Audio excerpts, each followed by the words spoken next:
Վահրավարն արթնանում է աքլորականչի հետ, արդեն 55 տարի լուսաբացի 5-ին Ռաֆիկ պապը անասուններին սար ուղարկելուց հետո նույն փոքր արահետով քայլում է իր 200 տարվա մառանը։ Այստեղ կարասների մեջ խաղողից օղի թորելու հումքն է, լավողին գյուղի պատիվն է կատակում է պապը, հատկապես խաղողի մշակմանը ուշադիր են հետևում։ Եթե որ հիվանդությունը չտանի, մի 3 տոննա խաղողի բերք եմ սպասում։ Այս տարի խոնավ եղանակից պտղատու ծառերը բերք չեն տվել։ Վիշնյա, էլի չտեստված բռնել է, որ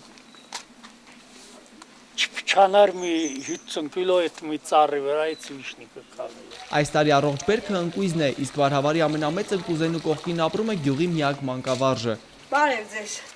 հայլուրի եկել է մեր գյուղ։ Տիկին Արուսյակը շփոթված է, առաջին անգամ է գյուղում տեսախցիկ տեսնում։ Վերականգնենք լքված գյուղերը ծրագրով 30 տարվա մանկավարժը ամասյայից տեղափոխվեց այստեղ, գյուղում բացեց մանկապարտեզ, դպրոց։ Դպրոց էին հաճախում 6 երեխաներ, 12 երեխա մանկապարտեզ։ Դպրոցը գործեց 4 տարի ու փակվեց, մանկավարժի խնդիր կար։ 1999-ին դպրոցը վերաբացվեց, աշխատեց 3 տարի միայն տարրական ուսուցմամբ ու նորից փակվեց։ Այս անգամ պատճառը շենքի փլուզումն էր։ Ասում են, եթե գյուղը դպրոց չունի, ուրեմն այդ գյուղը չի կարելի շեն գյուղ կոչել։ Երբ դպրոցը փակվեց, գյուղապետն իր 20 տարվա մեքենայով գյուղի աշակերտներին ամեն օր տեղափոխել է Մեղրի ու հետ բերել։ Հիմա ամառ է, մեքենաներն էլ հանգստի են անցել։ 3 երեխա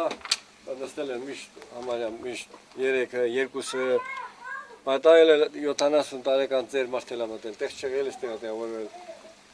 Այո, օրակ է Ալբերտ պապին հետ։ Ալբերտ պապը գյուղի խոհարարն է, թեև 80 տարեկան է, մարզվում է ամեն առավոտ, ամառ լինի թե ձմեռ, լողանում է գյուղի գետում։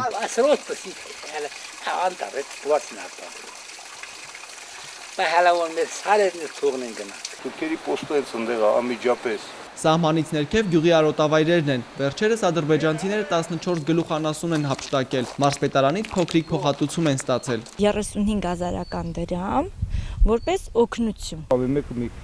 $1000 էտես վնաս